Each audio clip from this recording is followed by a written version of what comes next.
That's Nick. And that's Joseph. And today we're here to talk about This Is Not Berlin, the fourth feature by Hari Sama, which premiered at the Sundance Film Festival earlier this year before it went to Tribeca, and now at Outfest in Los Angeles. So it's a period piece. So this film is set in 1986, Mexico City. It's a comic. It opens with a quote by Proust, and it's immediately clear this is a kind of coming of age story about two high school boys who are best friends, and we're led to believe that both of them are gay until a surprise twist at the end. It feels very familiar. Yeah. Like every film that was on the Blockbuster gay section in 1999. Like a very similar sort of flow. So these two boys, Carlos and Gira, are best friends.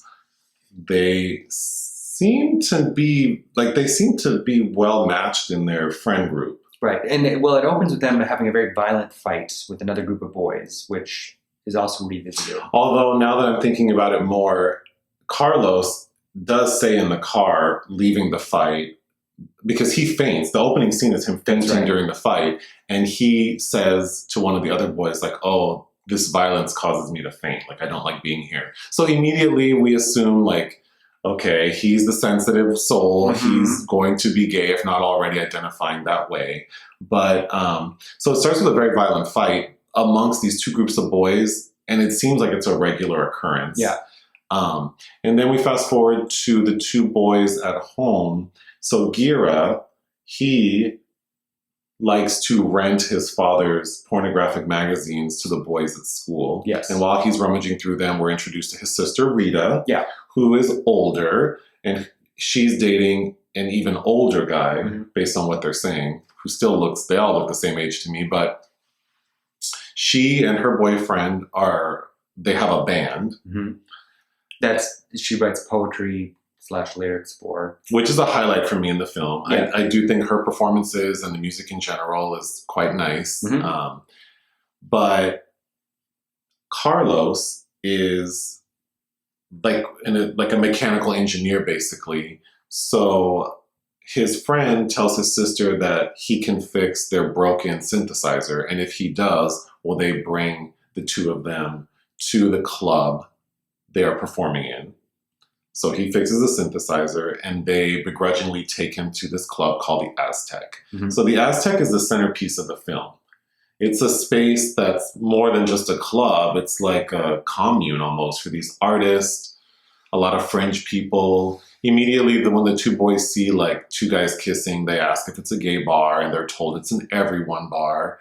So it is a pretty like progressive space. It does feel very like Eastern European 80s, mm-hmm. or even like 80s New York. So it's a cool space.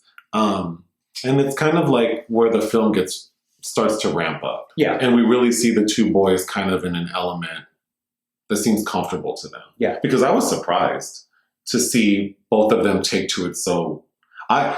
Because it does feel derivative, I assume that one of the boys wouldn't be gay or wouldn't be accepting of the others. Right.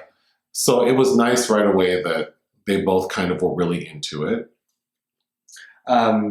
Carlos's home life, and the film does get bogged a bit in their home lives. Carlos's mother is played by Marina de Tavira, who was just nominated for an Oscar in Roma, who's depressed, presumably that their father, him and his younger brother, their father has disappeared. We don't know why or when. Lots of questions left unanswered with that dynamic. But the message is she's absent. Basically. And so in contrast to Gira. Right. Who's kind of way more meshed with his family. Well, his parents seem pretty conservative. Yeah. Which is ironic because they're less involved in his life. They don't seem to know what he's up to. And his sister is like I'm sure the language they would use is like a punk rock band. Yeah. Out at all hours. So it's interesting that Carlos's mom doesn't really seem to understand where he is most nights. But Carlos's mom is also the one that notices there's a change in him after he's become fascinated at the Aztec. So sort of the main person at the Aztec he describes himself as like, I can't remember, like the cultural director or something. Nico. His name is Nico, and Nico's sort of the object of everyone's desire. Maybe not really. I guess he's the object of Carlos's. Well, he likes Carlos. He likes Carlos, and Carlos likes him, but not in the way we think. Mm-hmm. He just wants to be enmeshed in this lifestyle. So this world with Aztec and all of the people who go, or this group, it's like a club, so a lot of people are there, but then there's like a central group. Nico's the head of it. They're artists, and we understand that they're using art as activism. Yes. So Carlos is fascinated by that. And he becomes kind of involved in wanting to also be an artist, which causes him to act out at school by changing his appearance. And there are a lot of conversations that are had about how what are new ways to use art as a revolutionary tool, because painting is no longer able to inspire anyone. And so the World Cup is also happening at the same time in Mexico City. So Carlos and Nico and this group stage I guess the words you used earlier were like a flash mob, where they're naked and have painted soccer as homophobic. No, you're confusing that with another scene where they march naked with gays painted on them. Right. This scene, they're dressed in militia gear and they're shouting "Soccer's homophobia." That's right. So we're confused because there is so much happening. There's a lot in this film, and it's. So I should have started off by saying I do like this movie enough. I don't think it's well done in this. It's just there's so much in it. There is, but I also didn't feel invested in anyone. I didn't feel like anyone's in any real danger. It's like the buffet at Sizzler. Like there's a lot of stuff, but it's not necessarily like the best. But it's not bad. But I think I was taken aback by like AIDS itself is only given one mention. So that's a big This doesn't feel like 1980s or Mexico City to me, and. It took me a while to even get oriented in the story. Are we following Carlos or Gira? And besides the music, which is an asset to the film, feeling like this is part of an era. And the fact that AIDS, as prominent as it was, and characters are talking about people dying, how little that has to do with anybody talking about any kind of awareness or protection. I do think that we are being a little critical of it because it is an outfest selection, maybe. But I agree with you. Even if I had seen it at Sundance. Yes, I agree with you. I do feel like to have a movie set in 1986 in a major metropolitan area where gay sex is happening, and there is mention of friends dying once. There's mention of it once, and then once a character asks, why are people dying? And the character responds, and the other character says, because of AIDS.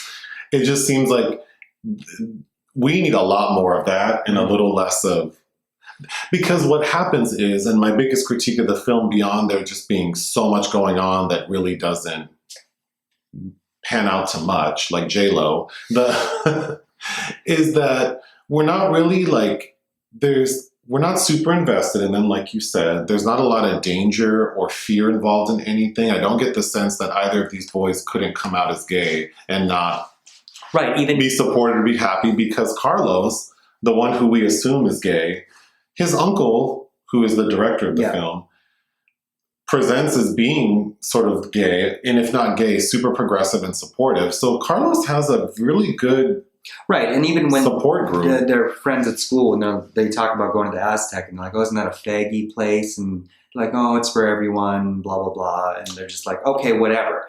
But, and even when he changes his hairstyle and is kind of pulled aside by a teacher in one scene for that updo. Yeah, he's pulled aside by a teacher. No, he's not pulled aside for the updo. He's pulled aside when he shaves the side of his head. Oh, okay. But then he still is able to go to school with the hair. So it's like nothing amounts to anything that would lead me to believe that these characters cannot be like their authentic selves. Right. So the only danger I see in this film is fucking AIDS, and we really don't. And drugs. There's an overdose. And drugs.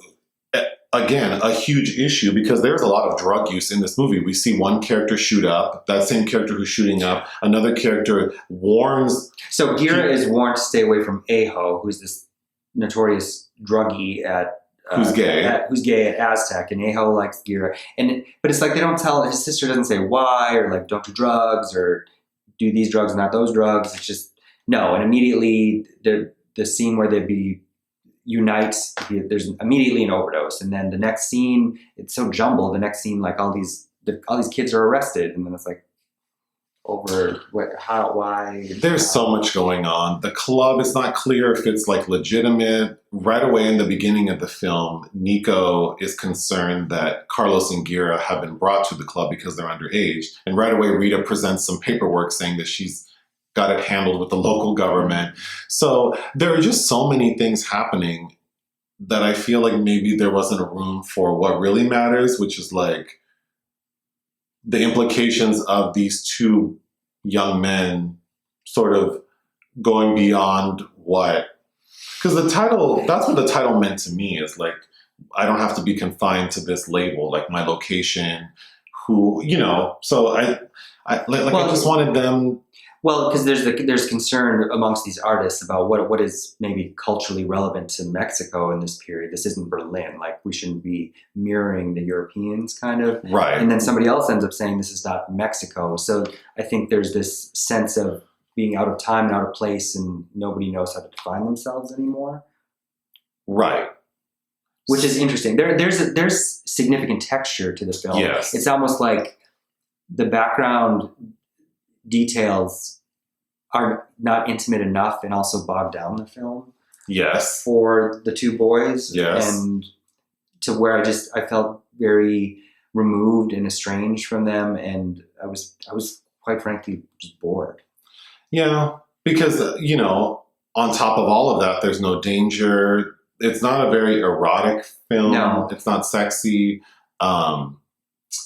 It just, yeah, I mean, I hate to use the word bored, but it just didn't excite me. There didn't seem to be a lot of writing on anyone. No. I mean, the only time I felt any fear was when Gira appears to have overdosed. I was certain he had died. That would have shaken me up a little bit. But then he's fine. Yeah. He's fine, which is great. And it's at the end in his hospital bed when we understand that he will be fine, that he tells his friend Carlos that he's gay, and Carlos tells him that he's not. So obviously he was just kind of going along with things because he liked being there. So that part is sweet. And we had talked about this earlier too. The older gay characters are seen as like self-absorbed and predatory. Yes. So, you know, Nico and Aho are assholes. Yeah, but you know, Nico, well, that's the other thing. So Nico does show concern about Carlos being there because he's underage. But then his uncle doesn't want to give him weed until he's 18. But then time is not really clear to me in this film. So at one point, Nico does attempt to have sex with Carlos. And it's also at that time that his uncle gives him marijuana to smoke. Mm-hmm. So did Carlos turn 18 during the course of this film? I don't know. And Aho, like you mentioned earlier, Gira, his sister warns him, like, stay away from him. And he's presented as kind of like, you know, maybe not the best person to attach to. And immediately an overdose. Yeah, immediately an overdose. Immediately Gira seduced then is like vomiting and passed out in a bathroom stall. So things ramp up very quickly, things escalate quickly, but there really is nowhere for it to go. There's no tension, there's no fear. Which is why I think it being set in 1986 seems unnecessary. Yeah. These boys really could have been in 2019, Mexico City, and probably would have experienced the same level of, you know, very low hostility towards their sexuality, really. Even the other boys, you know, most films like this, you would get a lot of scenes at school where they're playing soccer in the locker room talking about girls and who's having sex with who. There's none of that, right? No. So we have no impression that these two young men can't do whatever the hell they want to do. To go back to Proust, if this is a remembrance of things past, it's quite a dull memory. So I would give it 2.5 out of 5 stars. I'd say 2.5 is fair because it's textured and it has ambitions, and it just, I wanted more. All right. Bye. Bye.